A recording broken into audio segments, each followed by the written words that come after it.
Баршаларыңызға қайырлы күн. Бүгін сіздермен бірге қытырлақ чебурекі дайындайтын боламыз. Ең алдымен картопымызды ашып, картопты қайнатып аламыз. Оған дейін қамырын дайындайтын боламыз. Өз көз мөлшерімен ұн салып алдым, бір зуаладай. Соған үстіне шемішкі май, тұз қосып, осылай қамыр илейтін боламыз. Тындырып 15 минутқа қоямыз. Тыңғаннан кейін алып, ең алдымен қамыр тез жайылу үшін осылай бірінші үлкейтіп, домалақтап аламыз. Әбден қамырын жайып аламыз.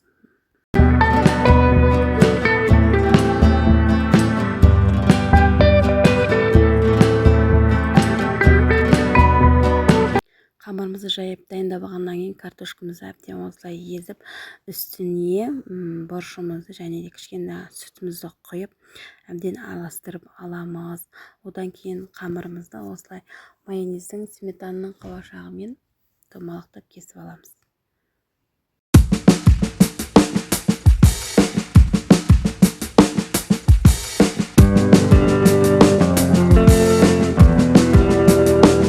Одан кейін осылай картошкамызды аздан салып, екі жағынан бүктеп, вилкамен жиектерін басып шығатын боламыз. Мінде осылай біраз шықты, бір көшеден негізі көп шығады. Майымызды қыздырып қуыратын боламыз. Таза емханымдар, әркімнің үйінде осындай қара таба болады деп ойлаймын. Мінекей осындай сочный, мощный чебурекейіміз дайын. Ас болсын. Мен бірге болғандарыңызға рахмет. Мені қолдап, пікір қалдырып, тіркеліп кетуді ұмытпаңыздар.